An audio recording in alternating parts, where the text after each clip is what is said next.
Bueno, buenas tardes, mi nombre es Marco Niveiro, hoy voy a estar moderando el evento. Les doy la bienvenida al 42º encuentro conversatorio para homenaje del año 2020. Como bien algunos saben, el Club de Libertad viene realizando homenaje todos los años. Este año lo hacemos todos los sábados. Tomamos referente del pensamiento liberal de todos los tiempos y homenajeamos sus ideas teniendo en cuenta su natalicio. Un breve recordatorio, les recuerdo que pueden solicitar un certificado que es gratuito para los socios y tiene un costo de 200 pesos para aquellos que no lo sean. Los socios pueden pedirlo con un formulario y el resto lo pueden hacer a través de nuestras redes sociales. También les recuerdo que poseen un beneficio en la compra del libro, un 20% para aquellos que sean socios. El homenaje que nos convoca en el día de la fecha es Albert Libertad. Para introducirnos un poquito en lo que es la biografía de este autor, me gustaría convidarlos con una breve reseña, unas palabras introductorias a cargo de uno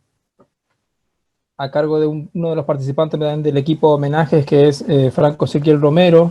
Él es estudiante de historia. Franco, ¿sí puede ser? Buenas tardes, ¿se me escucha bien? Sí, adelante. Bueno, como vos ya dijiste, les daré una breve introducción de la biografía y un poco del inicio de la carrera de la escritura de Albert Libertad. Este personaje nace el 24 de noviembre del año 1875. El nombre de sus padres es desconocido. Y no eran de un poder adquisitivo muy grande, por lo que terminan confiando a Albert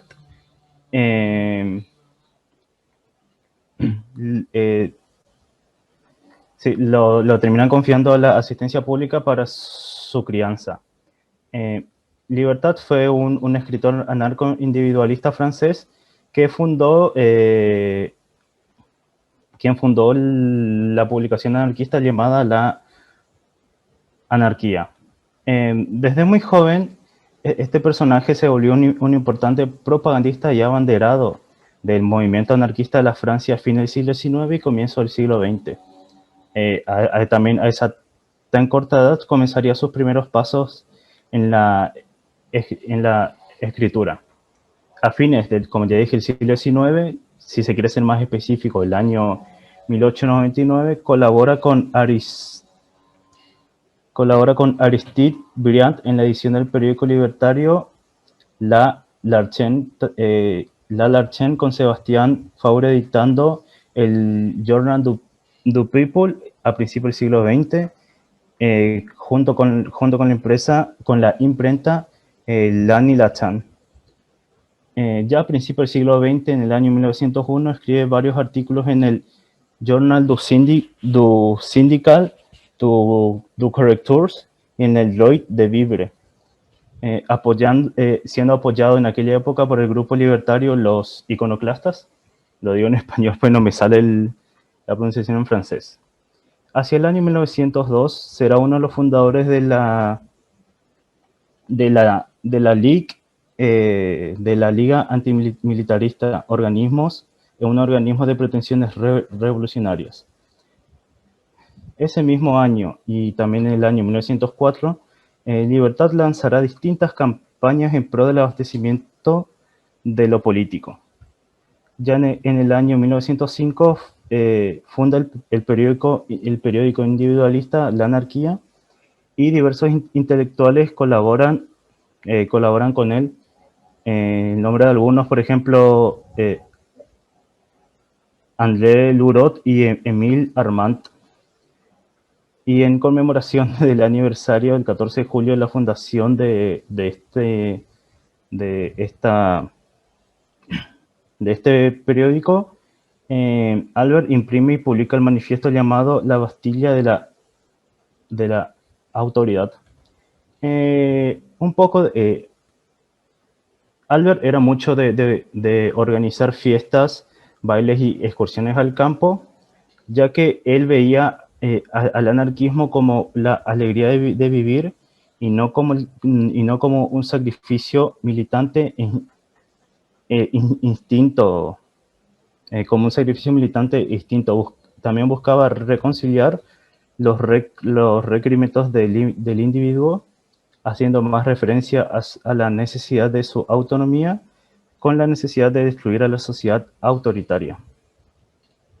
El contexto previo al nacimiento de este personaje es lo que provoca que sus obras tuvieran un gran impacto en la Francia, tanto de fines del siglo XIX como fines del siglo XX. Algunos de estos hechos, como la revolución que estalla en el año 1830, posterior a la ya conocida Revolución Francesa, en esta revolución los liberales de ese momento consideraban, no, esta revolución es provocada por los liberales, ya que ellos veían un intento del rey de Francia por instaurar de vuelta el antiguo régimen, y el resultado fue la llamada monarquía de julio, del año 1830 hasta el año 1848, que se instala un gobierno anárquico de corte más liberal. Pero este gobierno fue derrocado en el año 1848 por una tercera revolución que dio paso a una segunda república francesa que sirvió de ejemplo ya en varios países de Europa. Durante todo el siglo XIX, Francia se vuelve un país de carácter industrial y adapta un modelo de política imperialista. El segundo imperio, que fue instalado por Luis Napoleón Bonaparte en el año 1852, al final termina siendo derrocado en el año 1879 por el Imperio de Prusia, una nación alemana en ascenso y también rival de Francia. En ese mismo año se inicia nuevamente un sistema republicano llamada la Tercera República Parlamentaria, laica y de libertades. Esta nueva república se arraiga en la sociedad al mismo tiempo que conquistaba un vasto territorio colonial en el África y Asia, y provocando una rivalidad sobre el Reino Unido y sobre todo también con Alemania.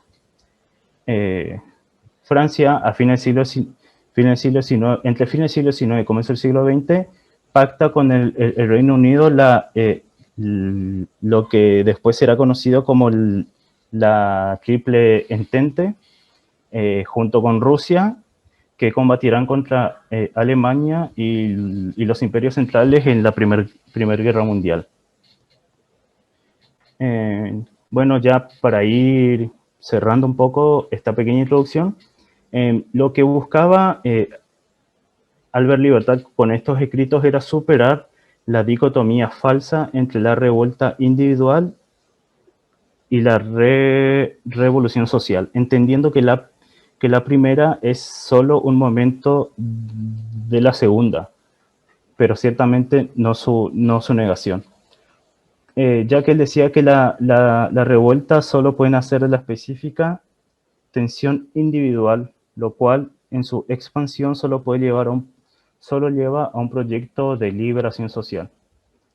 Para Albert, el anarquismo no consiste en vivir de forma separada de ningún contexto social en alguna torre de marfil o en alguna isla.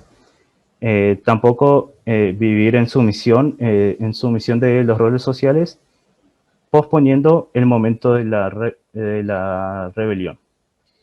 Y debido a esto, en esta perspectiva, la revuelta individual y social ya no se excluyen entre sí, sino que más bien ya se vuelven un complemento, ya no son dos cosas separadas, sino que entre la revuelta individual y social se complementan. Y ya para finalizar, Libertad termina falleciendo un 12 de noviembre del año 1908, joven, prácticamente se podría decir. Desconozco la verdad la causa de su muerte. No sé si, Enrique, vos la sabes. Pues la verdad, desconozco. Pero en sus cortos años de vida nos ha dejado obras de gran relevancia y ha hecho un gran aporte a las ideas libertarias y relacionadas con la libertad. Con esto cierro. Muchas gracias. Excelente, Franco, muy bien. Antes de pasar ya al desarrollo de este personaje, de la palabra de nuestro querido director Enrique Arduino, me gustaría también complementar una parte del contexto al que estaba haciendo Franco, porque encontré unos datos muy interesantes, me parecía bueno para debatirlos. Quizá después esto también va a dar motivo para más preguntas y más debates posterior al desarrollo que hará Enrique. Libertad comienza su predicación en Montmartre, debe ser Francia. Círculos libertarios y esto podríamos ver si es cierto, pero entre las colas de gente a las que se distribuía sopa, no lejos de los solares del Sacré-Cœur, violento y magnético, decían que le gustaba la calle, la multitud, el barullo, las ideas, las mujeres. Hay quienes también dicen que tuvo hijos que se negó a inscribir en el registro civil. Y hay una frase de él que me gustó mucho que es: el registro civil, no sé qué es, el nombre me importa un carajo, ellos tomarán el que quieran, la ley, que se vaya al demonio. Libertad escribía como vivía, con violencia, con pasión, con rabia, sin tiempo para las construcciones teóricas perfectas. Él decía que la vida estaba en la calle y no en los libros, ni en las mesas de los despachos. Esto lo va a poder, estoy seguro, Enrique sabe más.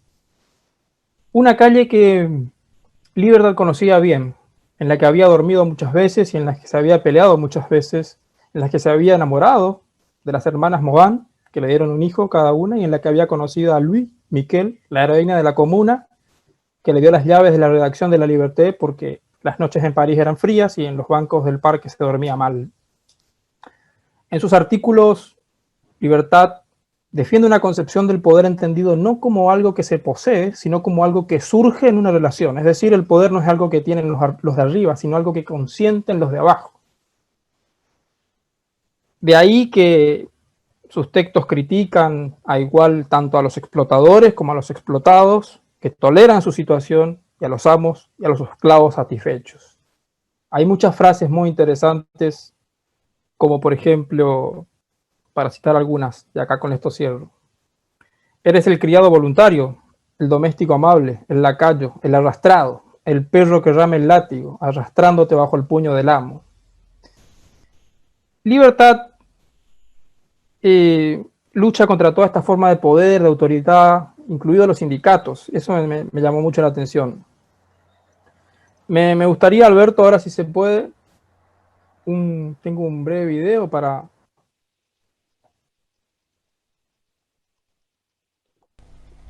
Tú eres el criminal, pueblo, puesto que tú eres el soberano. Eres el criminal inconsciente e ingenuo. Votás y no ves que eres tu propia víctima. Sin embargo, no has experimentado lo suficiente que los diputados, que prometen defenderte, como todos los gobiernos del mundo presente y pasado, son mentirosos e impotentes. Lo sabés y te quejás, lo sabés y los elegís. Los gobernantes, sean quienes sean, trabajaron, trabajan y trabajarán por sus intereses, por los de su casta. ¿Dónde y cómo podría ser de otro modo? Los gobernados son subalternos y explotados. ¿Conoces alguno que no lo sea? Mientras no comprendas que solo de ti depende producir y vivir a tu antojo, mientras soportes por temor, y tú mismo fabriques a jefes y directores, sabelo bien, también tus delegados y amos vivirán de tu trabajo y tu necedad. Te quejas de todo, pero no eres tú el causante de las 1000 plagas que te devoran. Te quejas de la policía, del gobierno, del ejército, de los impuestos, del precio de los víveres, de los alquileres, de las largas jornadas en el taller y en la fábrica, de las privaciones sin número y de la masa infinita de iniquidades sociales. Te quejas, pero crees que se mantenga el sistema en el que vivís. A veces te rebelás Pero para volver a empezar, eres tú quien produce todo, quien siembra y labora, quien forja y teje, quien amasa y transforma, quien construye y fabrica, quien alimenta y fecunda. ¿Por qué no sacias entonces tu hambre? ¿Por qué eres tú el mal vestido? ¿Por qué eres el sin zapatos, el sin hogar? ¿Por qué te inclinás, obedeces, servís? ¿Por qué eres el esclavo? ¿Elaborás todo y no posees nada? Todo es gracias a ti y tú no eres nada. Me equivoco. Eres el elector, el votante, el que acepta lo que es, aquel que mediante la papeleta de voto sanciona todas sus miserias, aquel que al votar consagra todas sus servidumbres. Eres el criado voluntario, el perro que lame al látigo, el buen soldado, el obrero resignado a su propia esclavitud. Eres tu propio verdugo. ¿De qué te quejas? Eres un peligro para los hombres libres. Eres un peligro igual que los tiranos. Aquellos que protegés con tus bayonetas, que defendés con la fuerza bruta, que exaltás con tu ignorancia, que legalizás con tus papeletas de voto y que nos imponés por tu imbecilidad. Tú eres el soberano, al que se adula y engaña, te encandilan los discursos, los carteles te atrapan, te encantan las bobadas. Sigues satisfecho mientras esperas que te fusilen en las colonias y que te masacren en las fronteras, a la sombra de tu bandera. Oh soberano,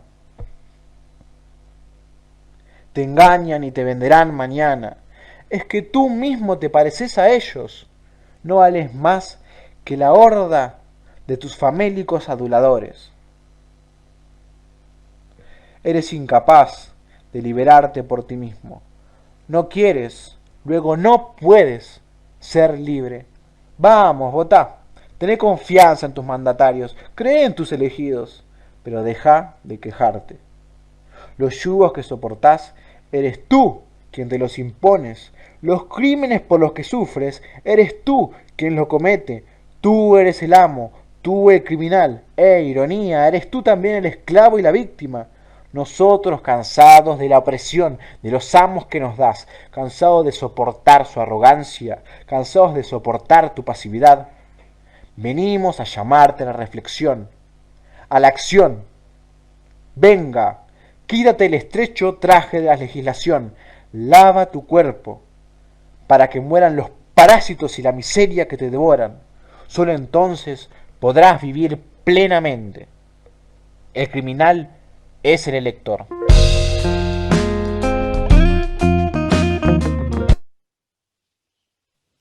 Perfecto. Ahora sí vamos a pasar a presentar a Enrique Arduino, que él es ingeniero y también es nuestro director académico. Muy bien, Enrique, te cedo la palabra. La Gracias, gente que vaya Marco. escuchando. Buenas tardes para todos, gracias por estar acá. Antes de empezar a tener una reflexión, quisiera contestar lo que preguntó Franco. Sí, Albert muere apaleado por la policía. Normalmente lo apalean seguidito. Tenemos que recordar que era inválido, no manejaba las dos piernas, siempre andaba en muletas y las revoleaba muy bien para garrotear en las trifulcas que siempre andaba. La versión oficial fue otra. La versión oficial fue que agarró antrax, muy común en esa época, hoy se utiliza para guerra bacteriológica y nadie la creyó. Pero el apaleamiento sí, porque era muy común, era tan temido porque su discernimiento iba siempre al meollo de la cosa, a lo que la gente no veía, a lo que estaba detrás de la cortina que los gobiernos querían poner. Y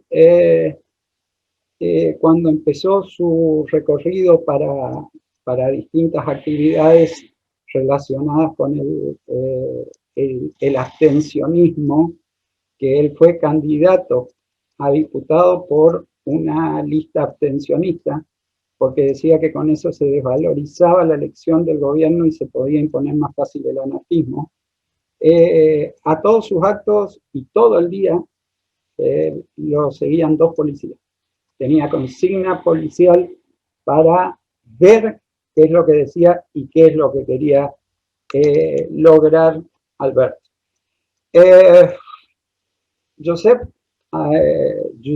mejor dicho, Albert, nació en Burdeos. Burdeos es una zona bastante complicada, es la punta de la Occitania francesa y donde convergen la Cataluña del Norte y el País Vasco francés. Ambos bastante agitados en la época que nació Albert Libertad. El año pasado a mí me pidieron, para esta época más o menos, me acuerdo, a varios nos pidieron, todos teníamos que opinar, a quién íbamos a poner en la sección de homenajes, en todos los homenajes de este año, a ver cómo podíamos sugerir gente que no sea los mismos de siempre, la misma repetición de cosas que podemos encontrar en internet, en libros y demás, sino algo diferente. Y a mí no dudé, realmente no dudé, en proponer a Albert Libertad, porque es un personaje muy valioso. Las ideas que tiene son muy valiosas. Es ese eslabón que perdimos entre lo que terminó de dar Tucker y lo que empieza mucho más adelante el anarcocapitalismo. Ese eslabón perdido ahí en el medio es este personaje. A ver, fue muy olvidado. Sus ideas tuvieron mucho valor en su tiempo, pero fue después de su muerte, cayeron como en un olvido.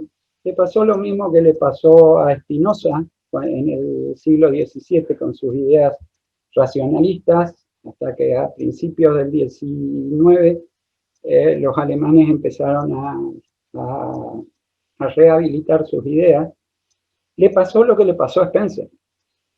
Spencer era el rey de las ideas a fines del siglo XIX y después de su muerte prácticamente desapareció, siendo los acráticos como Borges, su padre, algunos autores colombianos, los que fueron manteniendo viva la idea de las ideas de Spencer.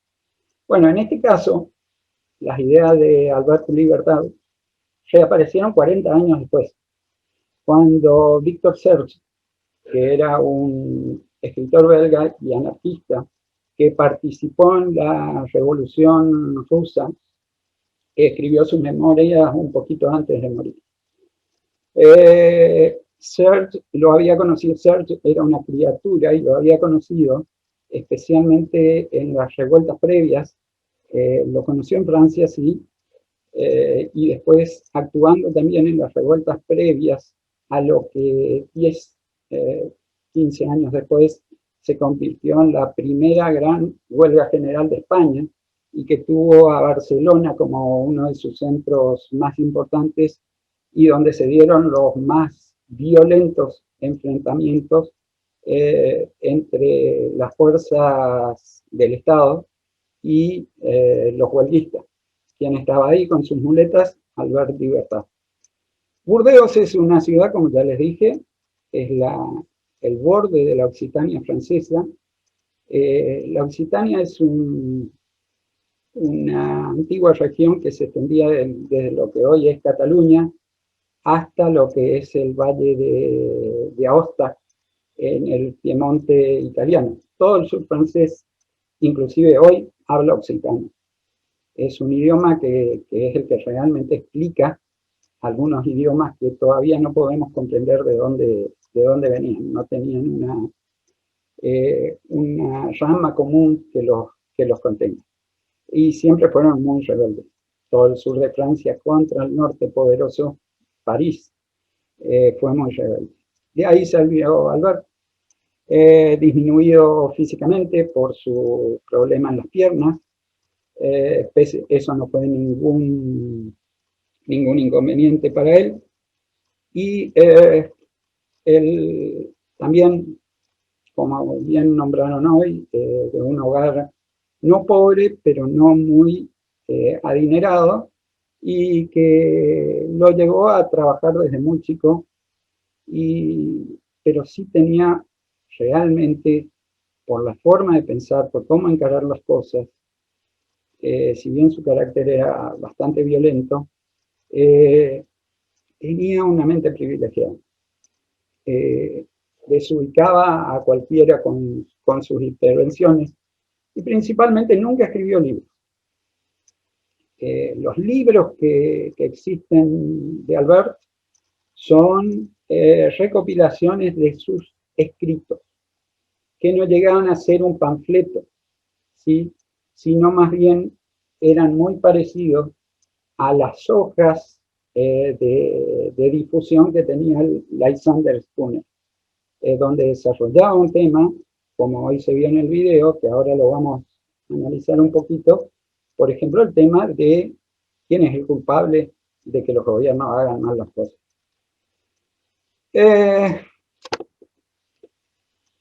Me encantó esa frase yo la tenía registrada un poquito diferente, y si me permiten la licencia, decía el registro civil, no sé quién es, qué es, el nombre, me importa un carajo, ellos tomarán el que quieran, y la ley, que se vaya a la mierda. Eso está en un escrito de él, uno de los tantos escritos, y hay una editorial riojana, de La Rioja en España, Pepitas de Calabaza, que se encarga de editar libros anarquistas, y ha hecho una recopilación de muchos artículos que no estaban de Albert publicados o estaban sueltos. Hace poquito la editó. Su forma de vivir era violenta, vivía en la calle, realmente era un pordiosero. Por eso lo que hoy leyó Marco sobre el Sacré-Cœur, que iba a comer ahí, bueno, fue su primera detención con menos de 17 años en Francia, porque ingresó a la iglesia del Sacré-Cœur y empezó a insultar y a manifestar contra el obispo de París en plena misa. Albert no solo es un liberal en su pensamiento, era, ¿cómo voy a decir?, era aceptado y vilipendiado por los dos lados, por los que decía combatir y por los anarquistas de esa época.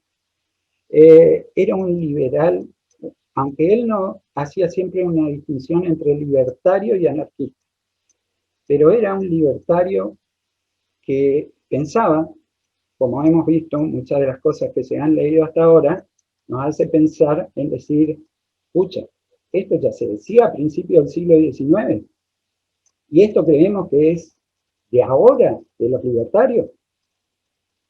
En esta pequeña reflexión que voy a hacer,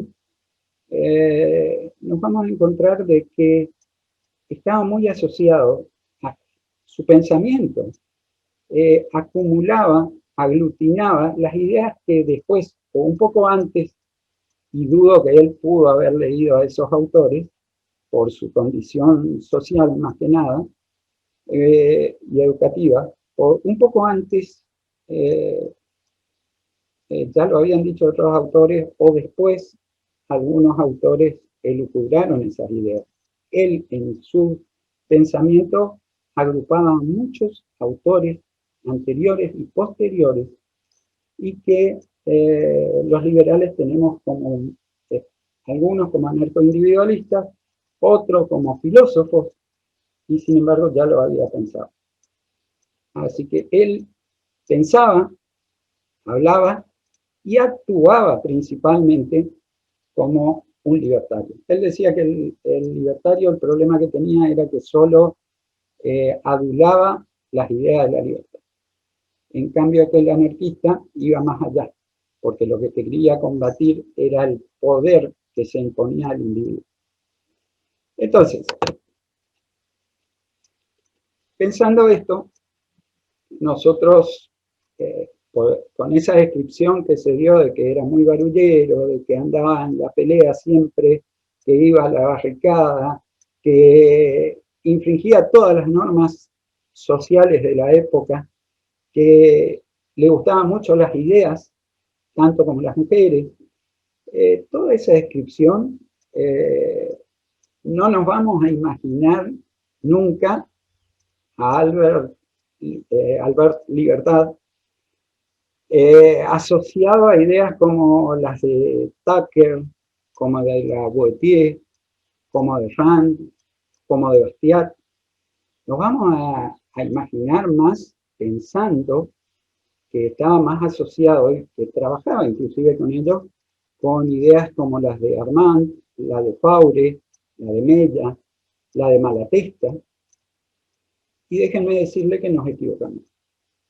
Salvo con Malatesta, que siguió su mismo camino, pero vivió más, por eso pudo desarrollarlo, nos equivocamos. En Europa en ese momento existía una anarquía violenta, ¿sí? Era una anarquía que buscaba la destrucción del poder para apropiarse de él, y con mucha diferencia con la anarquía individualista de Boston, la anarquía de Tucker, que lo que quería era que se elimine el poder para devolvérselo al individuo. Los sistemas europeos, anarquistas europeos en principio, hasta la primera década del siglo XX, lo que querían era sacar el poder para tomar el poder, lo cual no era lo que pasaba del otro lado del océano. Cuando los inmigrantes italianos llegaron a Estados Unidos, los primeros inmigrantes trajeron esto, pero se encontraron que en los lugares de decisión, como Boston, que era considerada por la cantidad de universidades, era como la Atenas de Estados Unidos en ese momento, no tenía cabida su violencia.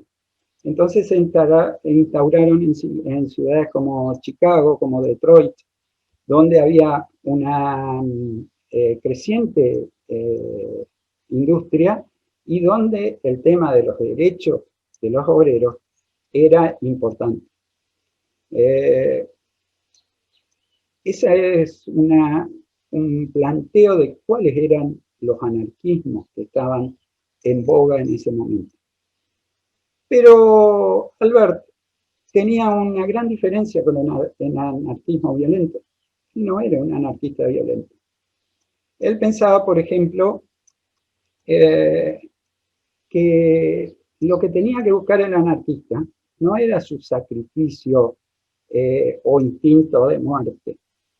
Recordemos acá a un anarquista italiano que cuando mató al coronel Ramón Falcón, se inmoló él mismo tirándose dentro del carro de Falcón con la bomba que le mató a todos, a Falcón, al anarquista y al asistente de Falcón.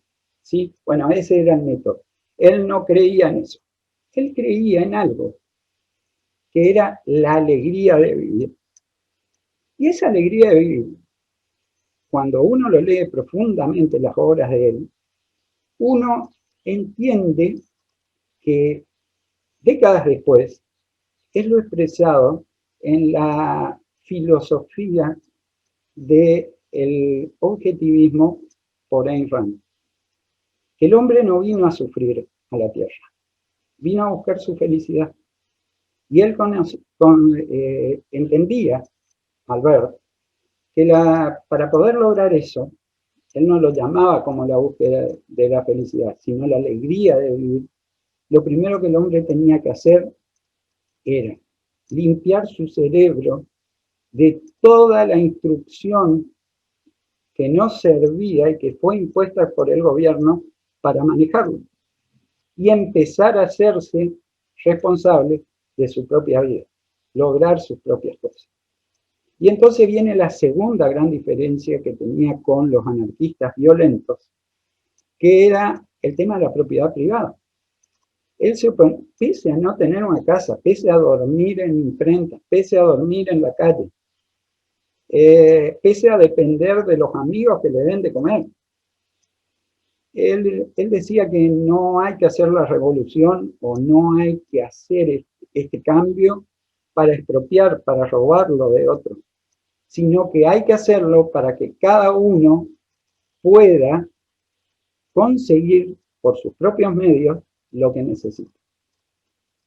Primera conclusión del pensamiento de Albert: consideraba al Estado el peor escollo que existía para la realización de los deseos, de los derechos, de los objetivos de cada individuo. Íbamos a pensar de que estaba unas décadas antes, casi 20 años antes, ya estaba propiciando lo que Rand propuso con su objetivismo. Seamos realistas, vivamos hoy. Él decía siempre que lo único que existe es el hoy. No hay ayer ni habrá futuro. Lo único que existe es el hoy.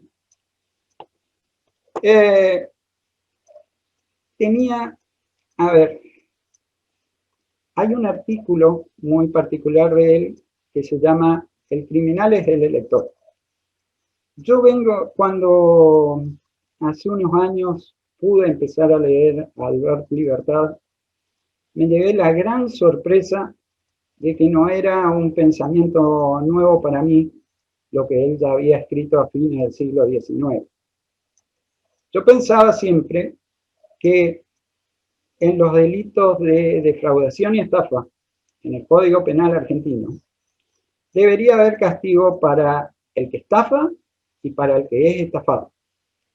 Porque si vos ves una casa que te ofrecen por 1.000 pesos y sabés que con 1.000 pesos ninguna inmobiliaria comprás eso y te mandás lo mismo, evidentemente vos también sos medio sinvergüenzón. Vos pensaste que a alguien le estábamos por hacer embromarlo a alguien para que con los 1.000 pesos que vos tenés puedas quedarte con esa casa.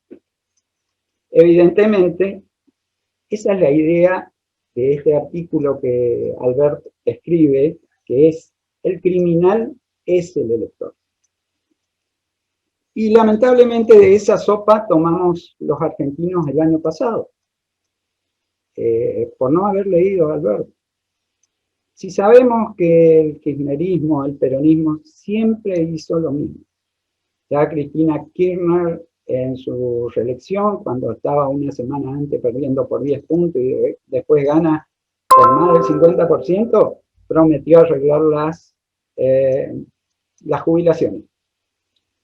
Resultado: aplicó una fórmula que fue un desastre, achacó todas las jubilaciones y para peor, metió casi 3 millones de personas que nunca había aportado al sistema previsional. Podemos decir, bueno, como dicen los árabes, la primera vez que te engañan es culpa del que te engañó, la segunda vez es culpa tuya. Y el año pasado fue culpa nuestra. Y esto ya lo había dicho Alberto con los políticos. ¿Por qué vamos a elegir? Nosotros somos los que depositarios del poder y los que damos el poder.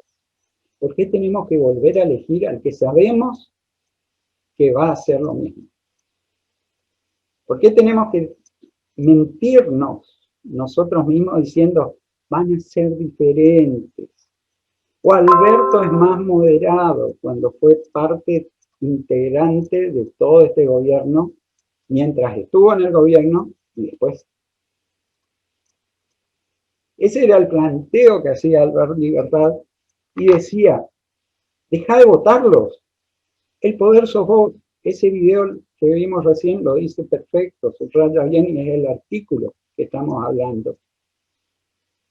El poder sos vos. La riqueza la generás vos, no el que está sentado en una poltrona en el Estado. No el señor presidente que toma el mejor café o el mejor whisky. Sos vos que a veces no tenés para comer. Sos vos el que generás esa riqueza. Sos vos el que los mantenés a ellos. Sos vos el que tenés el poder de decidir. Muchas veces me pregunté en nuestro código electoral si el porcentaje de votantes es menos del 20%, hay que repetir la elección. No está validado. Por ciertas circunstancias que han pasado en elecciones anteriores, e inclusive, si somos realistas, Néstor Kirchner fue presidente con el 22% de los votos. ¿Sí? Pero si este caso es distinto, si el 20% del padrón no asiste a votar, o sea, no llegamos al 20% con los que asisten a votar, se anula la elección y hay que volver a votar. Y ahora le digo a cada uno de ustedes, ¿te quejas? Como dice Albert, ¿te quejas que no hay seguridad? ¿Te quejas que te tuvieron encerrado 208 días? ¿Te quejas que el sistema de salud en que confiabas no existía? Deja de quejarte, no vayas a votar. Deja de validarlo. Toma conciencia de que vos, que estás escuchando, sos el que generás la riqueza de este país. Pero también sos vos el que validás al que te va a venir a robar esa riqueza. En ese sentido, tampoco es una idea nueva esa. Si nos acordamos de Federico Astiat, para mí uno de los, muchos le dicen propagandistas, pero de los filósofos populares más importantes y más atemporal que existe, y vamos a leer su obra, su ensayo, El recaudador de impuestos. En un momento dado, el tonelero le dice, pero soy 6 barriles sobre 20, ese impuesto es mucho. ¿Por qué me venías a sacar esto? Y el recaudador de impuestos le dice exactamente lo mismo. No te quejes. Yo cumplo la orden del general que vos votaste y que ahora es diputado. Vos sos el culpable de esto.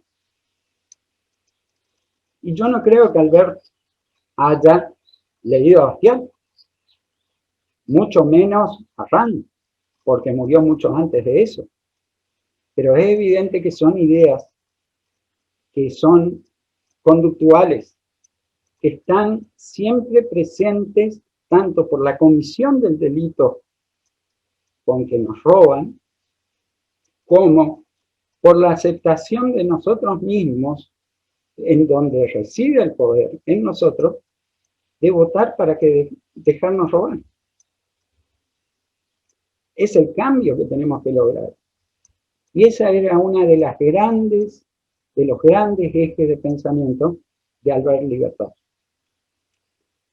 Él decía, vuelvo a repetir la frase que se leyó ahí, tú eres el criminal, oh pueblo, puesto que tú eres el soberano. Eres bien es cierto, el criminal inconsciente e ingenuo. Votas y no ves que eres tu propia víctima. Sí, también ahí podemos ver que Albert piensa más allá del simple hecho del voto o de cómo vota el pueblo. Y va a un punto que es muy importante. Dice, inconsciente e ingenuo. Ingenuo sí puede ser el propio pueblo que dice, y bueno, Alberto es más moderado. Pero es inconsciente en el sentido de que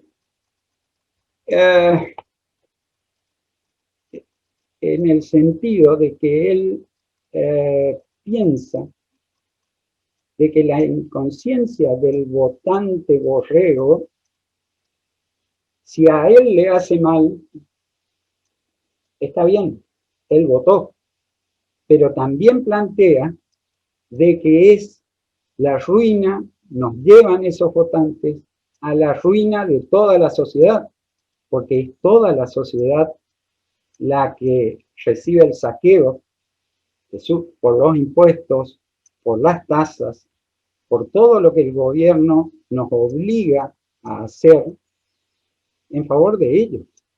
no de nosotros.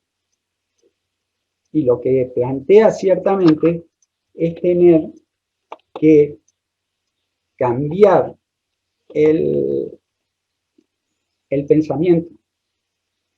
Nos plantea, él siempre llama a pensar, a tomar conciencia que somos los depositarios del poder y que somos los que damos y podemos quitar el poder.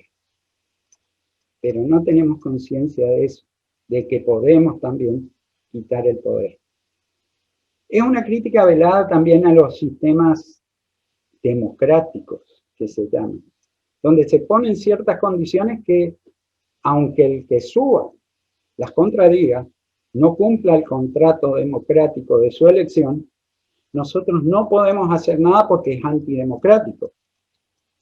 Y lo que hace el otro también es antidemocrático. ¿Y por qué no lo hace? ¿Y por qué nosotros no podemos hacerlo? ¿Es una cuestión de conciencia o es una cuestión de miedo al poder?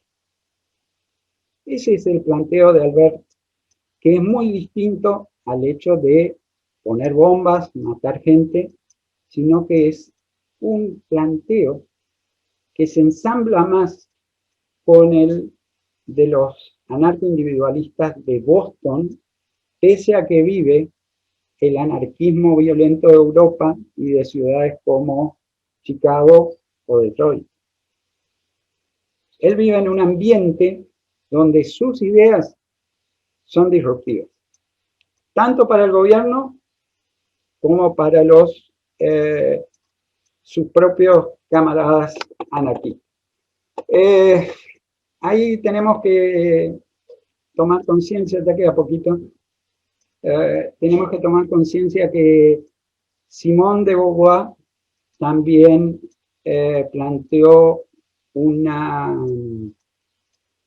tiene una frase, si bien no es diabla de mi devoción, Simone de Beauvoir, que es muy aplicable en estos casos. El opresor no sería tan fuerte si no tuviera cómplices entre los oprimidos. Lamentablemente en este sistema de elección, como yo siempre digo, cuando se comete un delito más en masa, hay una asociación ilícita. Y tenemos el jefe de la asociación, el organizador, tenemos los partícipes necesarios. Y esos serían quienes votan para llevar a esta gente que ya sabemos lo que hacen y sin embargo le siguen votando. Y son los, como dice Beauvoir, los cómplices entre los oprimidos. Saben que son oprimidos, pero siguen siendo cómplices de la opresión. Habíamos comentado rápido el tema de que Albert dividía siempre lo que es el libertario, que es el simple culto a la libertad, como él le llamaba, y el anarquismo, que se opone y quiere la desaparición de la autoridad, pero no como quieren sus congéneres europeos, para poner otro gobernante, sino para que vuelva el individuo. Algo muy parecido, si miramos, a lo que la doctrina de Spencer expresa. Acá me permito leer porque es muy concreto lo que dice, que dice que esa oposición a la autoridad se debe conseguir por una lucha en dos frentes. Uno exterior, aboliendo la explotación y los privilegios, ¿sí? Tenemos funcionarios con privilegios hoy, ¿eh? Esto no es una lucha de clases, aunque sí, tenemos una clase política y estamos los taxpayers que tenemos que laburar como negro para mantenerlos. La explotación y los privilegios. Pero necesariamente, y acá viene su crítica individual a cada uno, también otro interior, hay un frente interior, eliminando de nosotros toda la basura que una educación insana nos ha inculcado y llegando así al ser humano solidario que puede dar forma a un mundo nuevo donde no exista autoridad, sino solo libertades individuales en equilibrio. Más parecido al anarcocapitalismo, a la sociedad de individuos libres que resuelven todo contractualmente, imposible. Y sin embargo, este es un autor que para muchos es sumamente desconocido. La apuesta de Albert Libertad no es la lucha, la pelea, es la expansión de la conciencia de cada uno, de tomar conciencia de lo que valemos, el poder que tenemos, pero él siempre aclara que ese triunfo que tenemos que lograr en nuestra conciencia y para con los otros, tiene que ser siempre en base a la discusión y al razonamiento, no a la violencia.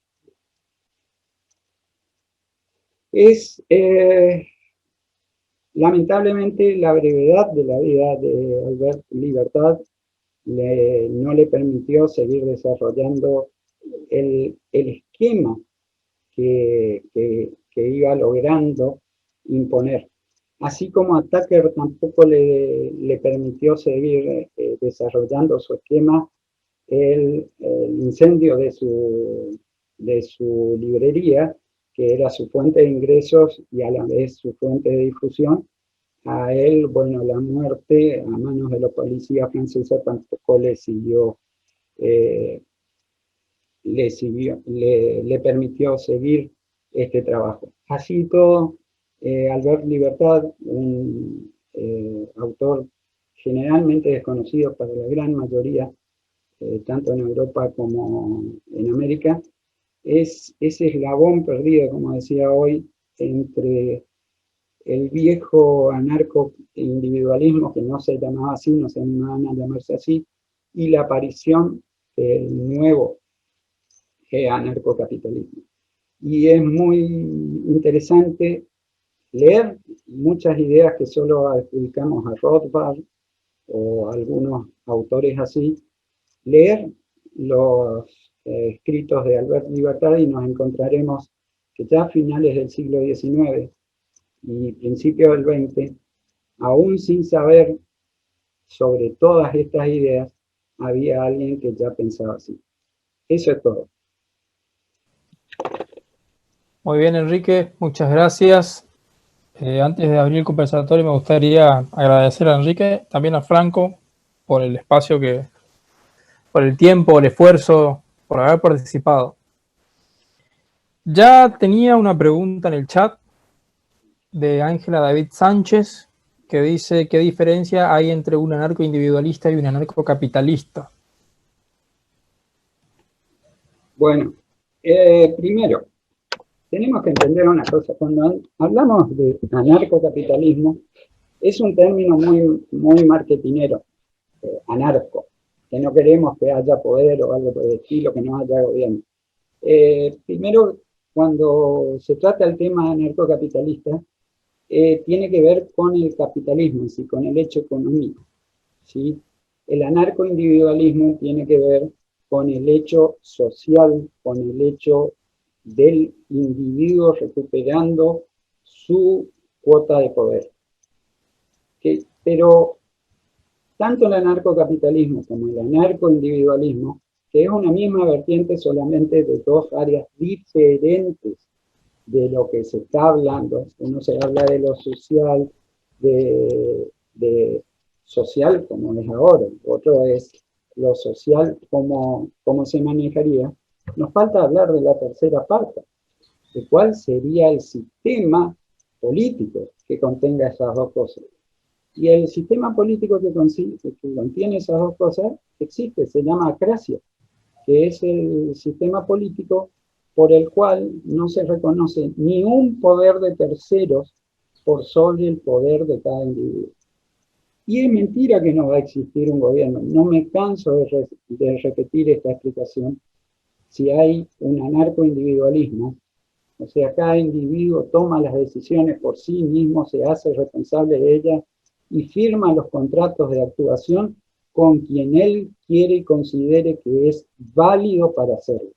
No que le impongan una ley con quién puede y con quién no, y que encima tenga que pagar por esa actividad, ¿sí? Con impuestos, lo tengan que robar. Y yo no me canso de repetir que en un sistema crático todos dicen va a haber anarquía. No, no va a haber anarquía. Porque el sistema político que se impone es un sistema político que nos impone el más duro de los gobiernos, el más atroz de los gobiernos, el que más nos va a controlar, que es el gobierno de nuestra propia conciencia, porque el autogobierno, porque somos nosotros los que dictamos las leyes de con quién nos vamos a relacionar, con quién no, qué vamos a aceptar y qué no vamos a aceptar. No hay la posibilidad de echarle la culpa a terceros si eso no funciona. Somos nosotros los responsables de nuestros hechos y debemos asumir esa responsabilidad. El autogobierno es durísimo. No podemos decir es culpa de la ley, alguien me tiene que solucionar esto para ver cómo andamos. No, vos fuiste el que dijiste que ibas a hacer esto, si te fue mal, te fue mal. No busques que un tercero se haga cargo de solucionarte los problemas que vos originaste con tu accionar, robándole a otros para pagar la solución. Perfecto, Enrique. No sé si alguien tiene alguna otra pregunta. Cualquiera que quiera aportar, quiera levantar la mano.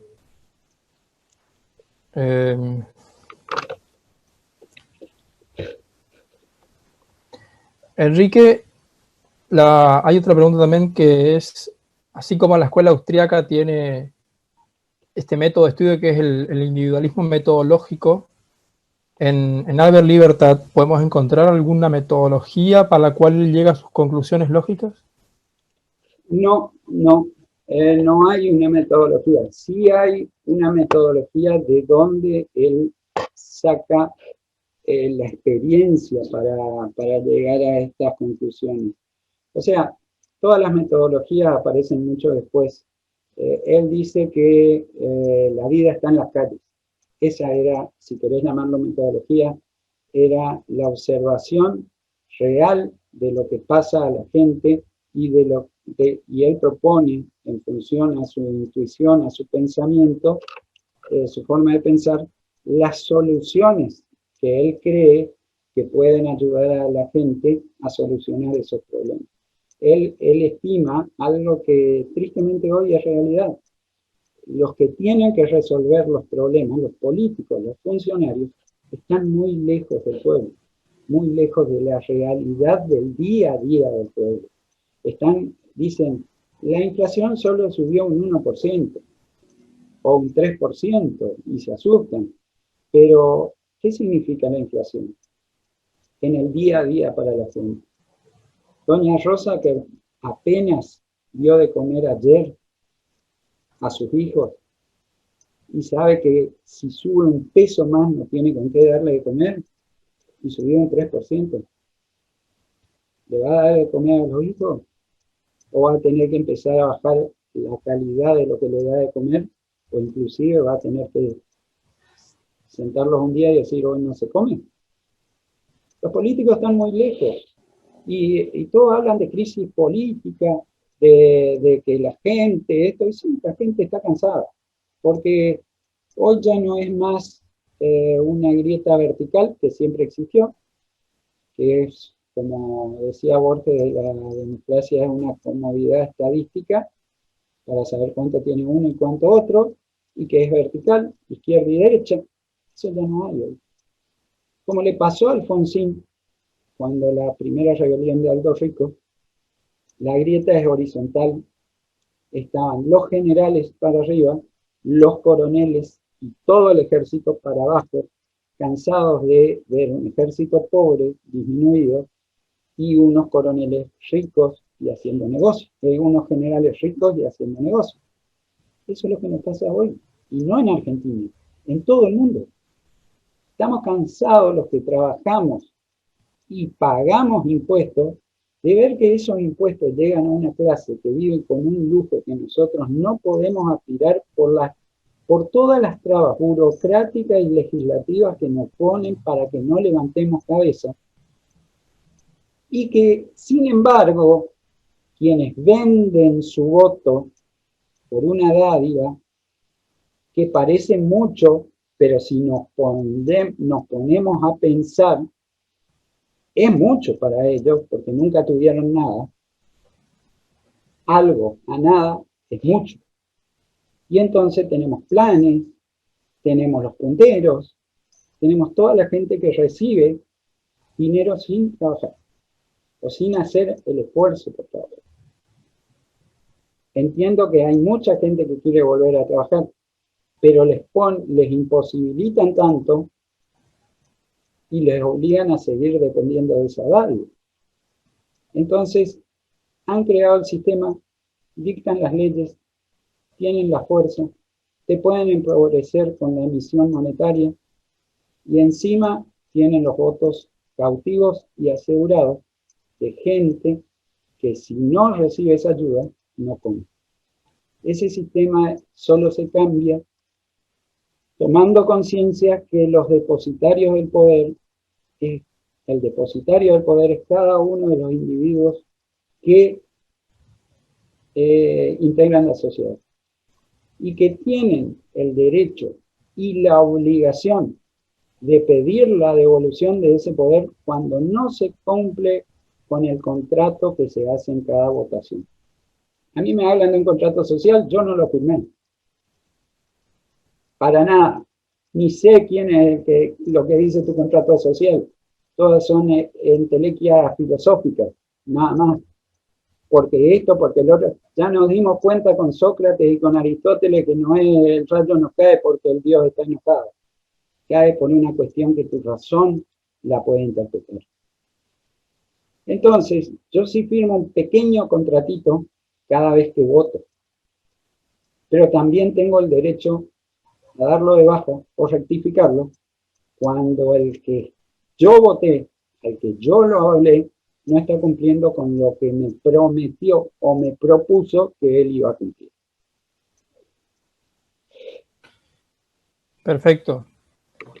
Yo tengo una crítica constructiva para hacerle a Albert Libertad y después te la voy a plantear, Enrique. Antes te quiero leer una pregunta de Hernán Colea, que dice, ¿hay algún lugar del mundo o comarca donde se hayan usado las ideas de Albert Libertad o más tarde los anarcocapitalistas para gobernar?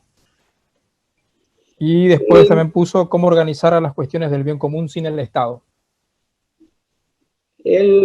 A ver, vamos a dividir la pregunta en dos. La primera, la de las ideas. Yo creo que son muchos más de 15 siglos, ¿sí? Que se está viviendo, te dirían, no, muchísimo más, salvo pequeños periodos cortitos que vivimos con la concepción, diría que desde el principio del hombre como sociedad, esas sociedades rudimentarias que muchos no entendían, que tenían un entendimiento corto por el cerebro que tenían, ya tuvimos una imposición, eran imposiciones religiosas. Siempre hay alguien más poderoso que vos y vos tenés que vivir así. Y así venimos viviendo desde que el hombre es hombre, salvo en pequeños lugares, es cierto, es cierto. ¿Cuál es Como bien dice Alberto, si queremos imponer nuestras ideas, siempre tenemos que correr la ventana de oro. Esto de digamos, de defender los derechos individuales, los derechos de los individuos en forma sistemática, nace recién en la Revolución Gloriosa, ¿sí? Hubo un pequeño atisbo cuando los señores ingleses se levantaron contra Juan sin tierra por el tema de los impuestos, pero era por un tema en particular, no por la vida en general. Hay mucho camino para recorrer en el mundo, pero ningún camino se recorre si no se da el primer paso. Y el primer paso tiene una gran ventaja. No te hace llegar al lugar donde te querés ir, pero sí te saca del lugar donde estabas y no te gusta. Muchas veces algunos dicen que el anarcocapitalismo, vamos a llamarlo así, la clase en general, es una utopía. Pero ¿cuándo nacen las utopías? Cuando vos estás viviendo una distopía, cuando vos estás en un lugar que no te agrada, cuando más gente está en un lugar donde no le gusta vivir. ¿Qué es lo que pasa? En estos planteos hay que entender que va a ser un camino, donde tenemos un inicio, donde tenemos una posición o un objetivo utópico, el perfecto, el que nos falta nada de lo que queremos, y un objetivo probable. Lo que hay que hacer es empezar a recorrer este camino con buenos autores como de Hassay, como Albert Libertad, como todos los que han estudiado realmente estas cosas, o han intuido, como en este caso, porque era un filósofo de pueblo más que nada, igual que Bastiat, y han intuido que estamos pagando por algo que no nos retribuye. Entonces tenemos que empezar a trabajar. Tenemos que ir corriendo la famosa ventana de Overton, que a nosotros nos cuesta bastante, porque hay mucho tiempo de estatismo y mucha, no solo políticamente, sino religiosamente, hay una imposición de que tiene que haber alguien superior sobre el individuo. ¿Sí? Entonces, eso hay que ir cambiándolo. ¿Qué va a pasar con eso? A medida que vayamos dando ciertos pasos, nuestras ideas por ahí no son aceptadas en el momento, pero se sigue insistiendo hasta que alguna vez alguien proponga eso y la gente está tan acostumbrada, eso lo decía William Harold Hatt con las ideas económicas, también lo decía Huxley con las ideas económicas, de que hay que insistir, hay que dar la solución aplicable, aunque sea la segunda o la tercera, pero también hay que manifestar cuál es la mejor solución. Entonces, de tanto insistir, eso se va volviendo una canción que se escucha, y alguna vez cuando alguien lo proponga, no va a ser tan descabellado que se aplique eso. Pasó con el Banco Central.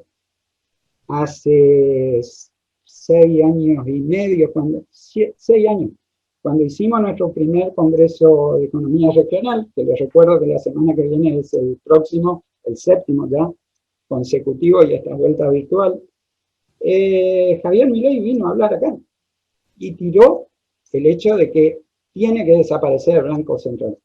¿Qué dijeron todos? Es un loquito, es un loquito, es un loquito. Insistió. Y hoy hay teóricos de muy buen fuste, economistas de muy buen fuste en la Argentina que dicen la solución es que desaparezca el Banco Central. Entonces nos vamos a ir acercando y corriendo, nos vamos a ir acercando a nuestro objetivo probable. Pero a la vez con ese empuje de que vamos llegando a lo probable, vamos a acercar lo probable también a lo utópico. Y vamos a ir mejorando de a poco esa situación. La segunda parte de la pregunta. En este momento hay un loco que se adueñó de 7 kilómetros cuadrados, Liberland, ahí en la zona de Serbia y Eslovaquia, y que tiene un estadito. Veremos cómo funciona hoy, donde no hay gobierno, teóricamente, tal como lo conocemos, no hay gobierno, y sí duró 300 años, fue en Islandia, en el siglo VI, VII y VIII, y se lo puede leer por las sagas irlandesas, y era un estado que se manejaba por derecho consuetudinario, en forma contractual e individual, familia con familias, algunos negociaban, otros no. Y ahí hay un buen ejemplo del bien público. Lo que pasa es que todos estamos acostumbrados que, como dice Hassay, se considera bien público a todo aquello que el Estado quiera que sea un bien público. ¿Por qué? ¿Por qué tenemos que regularnos con el bien público? Como dice De Molinari en su en su gran tratado sobre la provisión de seguridad. No excluyamos al Estado de prestar el servicio de un bien o un servicio, ¿sí? Pero dejemos a los privados, dejemos al individuo, como dice De Molinari, que también pueda prestar.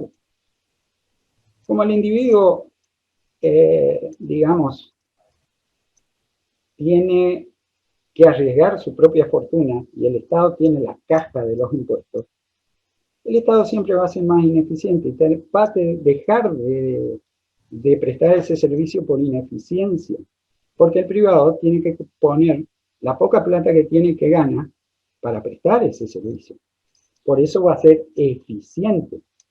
No sé si totalmente eficiente, va a estar entre eficaz y eficiente, pero el Estado ni siquiera llega a ser eficaz, porque sabe que puede pedir más, pedir más, pedir más, y seguir prestando un servicio deficitario.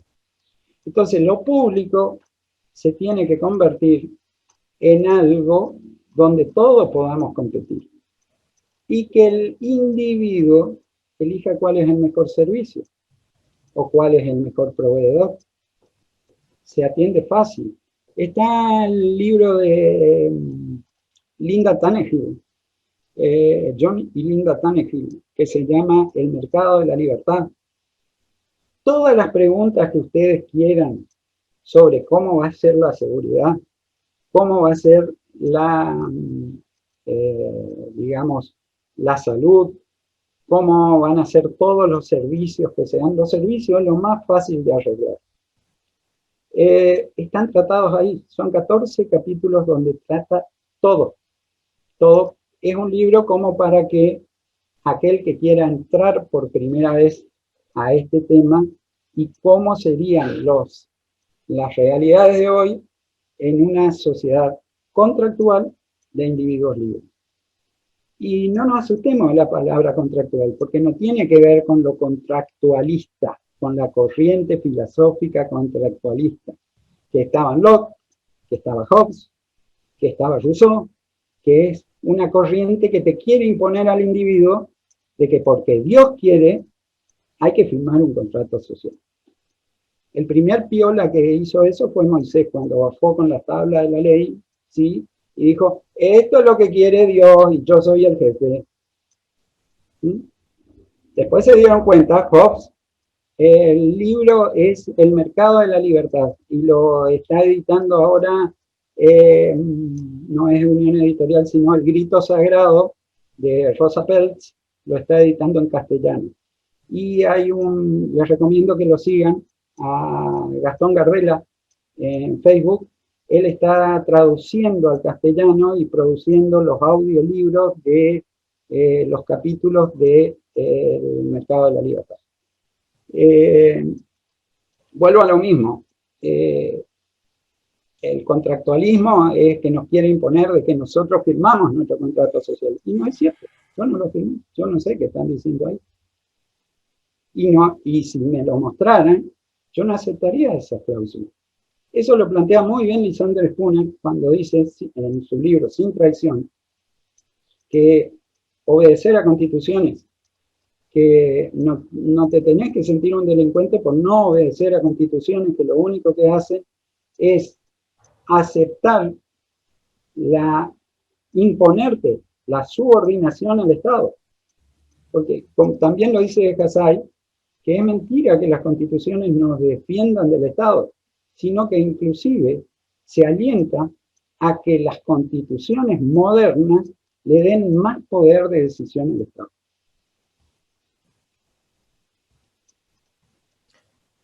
Hay una última pregunta, Enrique, vamos a ser breves, ya vamos cerrando, de Ángela David Sánchez también. Se pregunta si Albert Libertad comparte algo en sus ideas con Stirner, con Max Stirner. Sí, el uno y su propiedad, pero no tanto, no tanto. Tiene un pensamiento en ese sentido y lo que no es lo que haga Albert Libertad, sino lo que hizo Stirner. Stirner escribió muy poco y a su obra le falta el uno y su propiedad es como si le faltara un libro adelante y le faltara un libro atrás para tener una conclusión clara de lo que él, de su defensa de propiedad privada, del individuo y demás, cómo lo hace. Perfecto. Bueno, creo que no hay más preguntas. Podemos ir cerrando. Antes de cerrar, les quería primero agradecer a Enrique y a Franco por las exposiciones, y también los quiero invitar a la semana que viene. Vamos a tener el homenaje a Henry Hazlitt por esta misma plataforma a las 6 de la tarde también. Muy bien, dicho esto, me despido de ustedes. Hasta luego.